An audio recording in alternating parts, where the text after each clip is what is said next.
The U.S. is facing rising consumer prices and supply chain problems. Americans are seeing increasing costs for food, energy, and housing. New data from overseas shows imports into the U.S. are down since the tariff war started, while exports to other countries are quickly climbing. This means major powers such as China and India are finding other markets for their products. Madeline Rivera has more from Washington. Early 2025, Washington painted a grand picture of an America standing tall on its own, powered entirely by domestic strength. But that ambition is already running into hard truths. A new executive order has pulled back tariffs on critical imports like nickel, graphite, and pharmaceuticals, admitting that the nation's industries still lean heavily on foreign lifelines. For automakers and manufacturers, it is either survival or shutdown. So who benefits from this sudden reversal? And how deep could its impact reach across global markets and everyday prices?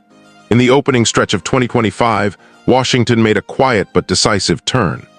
The bold plan to build a self-reliant America free from foreign supply chains is giving way to a new reality. A sweeping executive order has slashed tariffs on dozens of vital imports, signaling a retreat from the hardline trade stance that dominated the past year. Over 45 categories have been granted exemptions covering everything from nickel and gold to pharmaceutical compounds, rare magnets, and high-efficiency LEDs used in clean energy. It marks a significant course correction, one driven not by politics, but by necessity. The administration now concedes that the nation's industrial base cannot yet sustain itself without global input. But these exemptions come with strings attached. They are bargaining tools extended only to nations willing to meet Washington halfway through reciprocal trade agreements. For automakers, whose production lines depend on these very resources, the outcome could determine who survives and who collapses. The move highlights a growing divide between political ambition and industrial reality, exposing how deeply American prosperity still depends on the global web it once aimed to escape. Behind this reversal lies a fundamental truth. The United States consumes far more raw material than it can possibly produce. Modern industries, especially automotive and clean energy, run on a complex mix of minerals and metals that the domestic market simply cannot supply in full. Nowhere is this dependency more apparent than in the auto sector. The electric vehicle boom, celebrated as the cornerstone of the future economy, requires enormous amounts of graphite, nickel, and lithium. Yet in 2024, the nation produced none of the 52,000 tons of natural graphite it used. Every ounce was imported, and over 90% of the world's processing capacity remains concentrated in China. Even when graphite originates elsewhere, it typically passes through Chinese processing plants before reaching U.S. factories. The same pattern repeats across other key materials. Nickel is mined in small quantities in Michigan and supplemented by recycling, but the majority comes from allies like Canada and Australia, where much of the refining happens offshore. Aluminum, gold, and other metals follow a similar trajectory. Domestic production cannot keep pace with demand, leaving the U.S. reliant on imports from nations such as Brazil and Jamaica. For automakers, this creates a structural weakness. Prices that swing unpredictably, supply chains that never feel entirely secure, and policy decisions that can shift overnight. Tariffs can alter numbers on paper, but they cannot cover up the imbalance at the heart of the system. The car industry bears the brunt of this instability more than any other. Every vehicle on the road depends on thousands of components that often cross several borders before assembly. Each new tariff adds another layer of cost to an already fragile equation. By 2025, auto tariffs had risen to 25%, while steel and aluminum duties hit 50%. The result, according to analysts, is an additional $18 billion in expenses for U.S. automakers this year alone.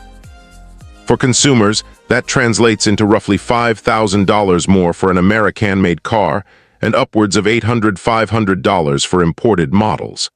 Those numbers are more than statistics. They represent the growing pressure on both companies and buyers navigating an industry that's being reshaped from the top down. To keep vehicles affordable, automakers have absorbed many of these costs rather than passing them directly to customers.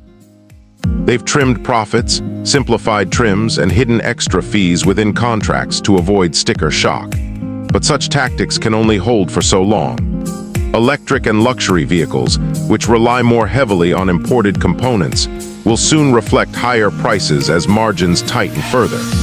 Industry executives remain divided on whether the new tariff exemptions will bring relief or further confusion. Some view the policy as a short-term safety valve, while others argue that unpredictable swings in trade policy do more harm than any tariff ever could. The uncertainty has become its own form of economic pressure, testing how much instability manufacturers can endure before it starts eroding their global competitiveness. The true winners and losers will depend on which nations manage to strike favorable deals with Washington. Administration's message is clear. Tariff relief will only flow to those willing to reciprocate. This strategy has set off a race among trading partners eager to shield their industries from penalties.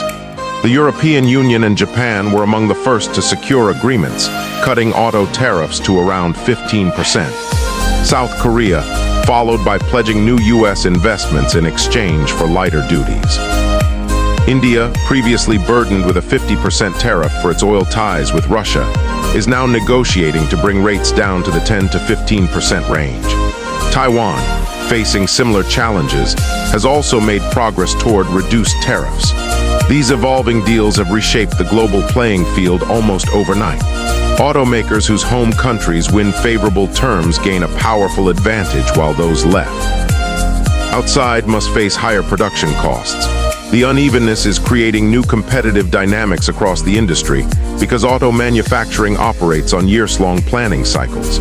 Unpredictable tariff shifts force companies to make long-term bets on uncertain policies.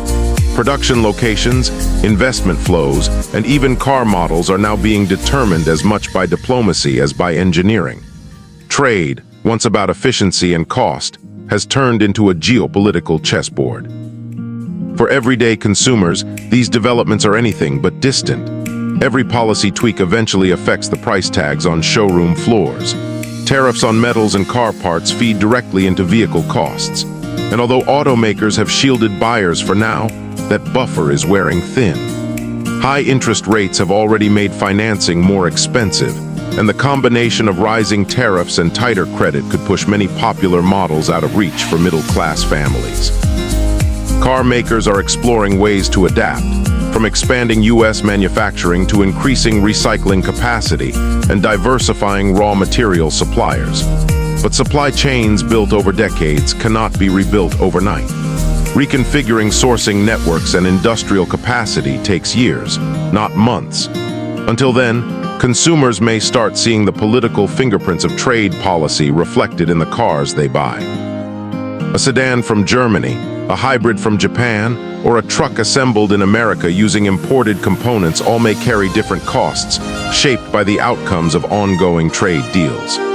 To add to the uncertainty, Washington is now launching new investigations under Section 232, targeting imports ranging from polysilicon to wind turbine parts. 4. Industries already stretched thin. This means the turbulence is far from over. The tariff rollback is not a clean reset. It doesn't erase the strain of the past year, but instead reframes it. America's manufacturing base still depends heavily on imported raw materials, and exemptions, while helpful, are temporary measures. The broader challenge remains unresolved: how to reconcile national ambitions for self-sufficiency with the global supply networks that make modern production possible. The divide will likely become visible across dealership floors. Cars built from supply chains linked to favored partners will see stable prices, while those dependent on penalized sources will fluctuate with each new policy twist.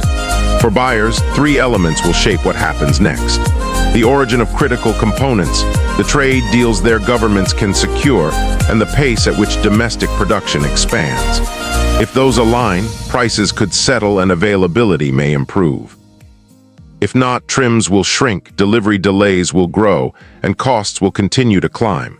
In this shifting environment, the companies that can balance technical innovation with diplomatic foresight will be the ones to thrive.